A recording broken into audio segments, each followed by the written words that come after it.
I used to think the hardest part about moving into our dream neighborhood would be unpacking boxes. I was wrong. The real nightmare started when the HOA president Margaret Thompson grabbed my 7-month pregnant wife in the middle of the park and shoved her to the ground. 3 minutes later, sirens filled the air. That morning, everything had felt perfect. The sun was warm, the air crisp. My wife Sarah wanted to take a short walk before her shift at the children's hospital. Her belly had grown round and beautiful, our first child after 3 years of trying. We walked hand in hand through Riverside Park, laughing about baby names, about how tiny shoes looked ridiculous in stores. She pointed toward a bench under the big oak tree. "Can we sit for a bit?" "My back's killing me." I nodded, smiling. "Of course, sweetheart. You rest. You've earned it." "My name's David Miller. I'm a detective with the city police department.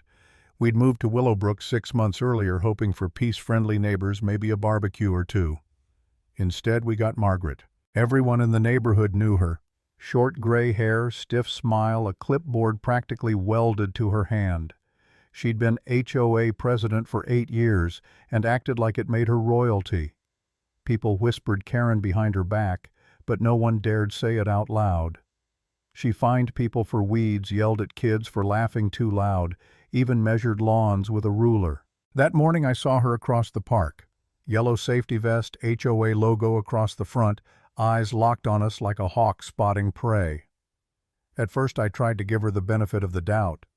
Maybe she was just socially awkward. Maybe all the stories were exaggerated.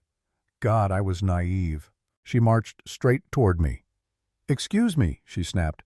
"Are you David Miller from 1247 Oak Street?" "Yes, ma'am," I said, polite but wary. "And you are?" "Margaret Thompson, HOA president."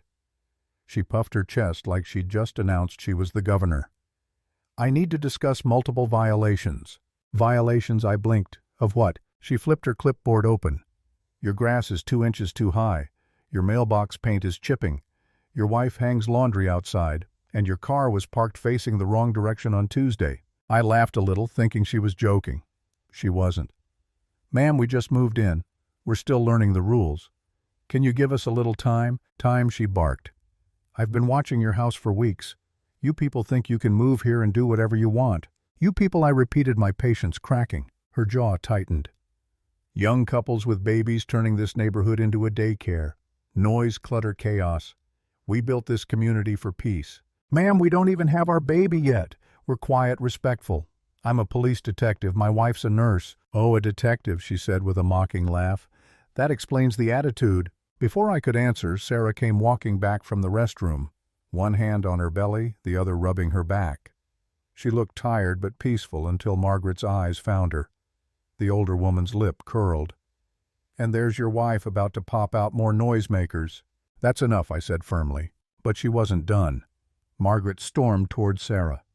"Mrs. Miller," she shouted, "I need to speak to you about your household violations." Sarah blinked, confused. "I'm sorry. What?" "I'm Margaret Thompson, HOA president. You're violating several standards." Sarah's voice trembled. "Ma'am, I'm 7 months pregnant. Can we maybe talk later?" Pregnant Margaret scoffed. "That's the problem.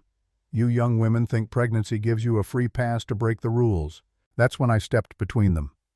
"You need to leave my wife alone." "Don't tell me what to do," she shrieked. "This is a public park and I have every right." People nearby started staring. Kids were pulled closer to their parents. I reached for Sarah's hand. "Come on, honey. Let's just go home." We turned to leave. That's when Margaret made the biggest mistake of her life. She grabbed Sarah's arm and yanked her back. "Don't walk away from me." Sarah stumbled, caught off balance by her belly.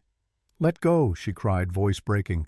But Margaret's eyes were wild. She shoved Sarah hard, too hard. My wife hit the ground with a sharp cry, clutching her stomach. Time froze. "David, I'm bleeding," she whispered. I dropped to my knees beside her. My training screamed at me to stay calm, but my heart was tearing apart. Blood stained her dress. I looked up at Margaret, who was still ranting. "Maybe now you'll learn respect," she sneered. "You just assaulted a pregnant woman," I said, my voice low and dangerous. "I barely touched her," she snapped. "She fell on purpose." "Call 911, I yelled to the crowd. A teenager already had his phone out recording. Another woman was dialing emergency services, her hand shaking. Within minutes, sirens echoed across the park. As the paramedics rushed in, my partner Mike Rodriguez, 5 years on the job with me, was among the officers who arrived. He took one look at Sarah on the ground and his face went pale. "Jesus, David," he muttered, kneeling beside us. "How bad is it?" "She's bleeding," I said. "We need to get her to the hospital now." Sarah tried to smile at me weakly. "I'm okay. Please the baby." "We've got you," I whispered, holding her hand as they lifted her onto a stretcher. Behind us, Margaret was screaming about her rights. She even tried to walk away until Mike stopped her. "Ma'am, don't move. You're being detained for assault." "I didn't do anything," she shouted. The teenager stepped forward. "I got everything on video," he said. She shoved her. For the first time, Margaret's confidence cracked. Her face went pale as officers surrounded her. I watched them cuff her while the ambulance doors closed. At the hospital, those 2 hours waiting for news were the longest of my life. I'd seen people die in my line of work. But sitting there watching my wife fight for our baby, nothing compared. I kept replaying the moment in my head. The look on Sarah's face, the sound she made when she hit the ground. The blood. I couldn't stop shaking. When Dr. Patricia Williams finally came out, I could barely breathe. "Both mother and baby are stable," she said softly. "The bleeding was from a minor external tear, no internal damage, but she needs rest." I almost collapsed with relief. Later that night, Mike called. "She's in custody," he said. "Assault, battery, endangerment of an unborn child. But David, it gets worse." "How?" "She's done this before. 3 prior assaults in other neighborhoods. Charges dropped every time because people were scared of her." I clenched my fist. Not this time. Within 24 hours, the video hit social media. It went viral, millions of views, thousands of comments. News vans parked outside our neighborhood. People were furious. The headline read, "HOA President Attacks Pregnant Woman Over Grass Height." Neighbors who'd stayed silent for years finally spoke up.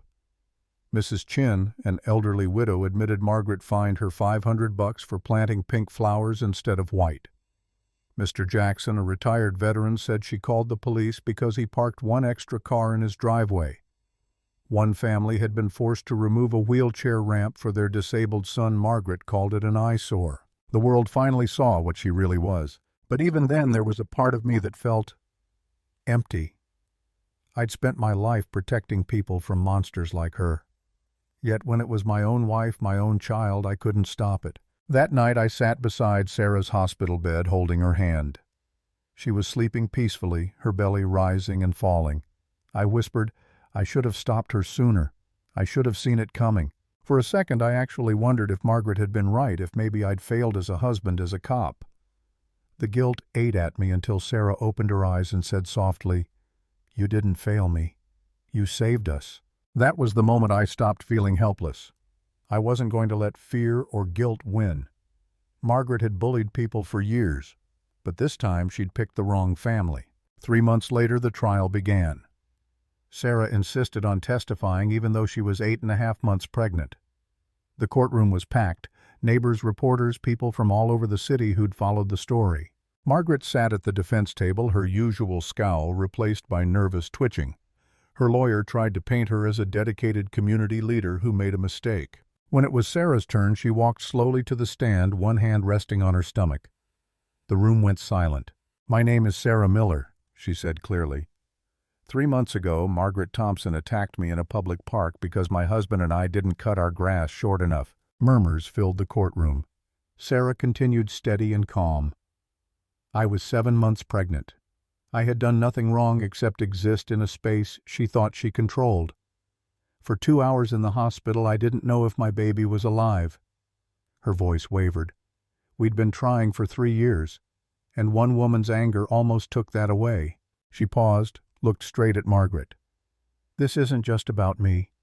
It's about every neighbor who's been bullied or silenced by people who think power gives them the right to hurt others." By the time she finished, even the bailiff looked misty-eyed. The jury didn't take long. Guilty on all charges. Margaret was sentenced to 6 months in jail, 2 years of probation, and mandatory anger management classes. The judge ordered her to pay Sarah's medical bills and banned her from ever serving on an HOA board again. As they let her out, she finally turned towards Sarah and whispered, "I'm sorry." Sarah nodded softly. "I hope you get the help you need." That's where the story should have ended, with justice. But standing in that courtroom, I realized something deeper. It wasn't just about punishment. It was about taking back power from fear, from control, from silence. Margaret's reign of terror ended that day. The neighborhood started healing. People talked shared meals, even laughed again. The bench in Riverside Park, where everything happened, became a quiet reminder of what unchecked power can do and what courage can fix. I still walk by it sometimes. The tree's the same, the sunlight hits it the same way it did that morning. But now, instead of anger, I feel gratitude. Because that day didn't just break us, it woke us up. And if you take anything from my story, let it be this: no title, no clipboard, no rulebook gives anyone the right to hurt another person.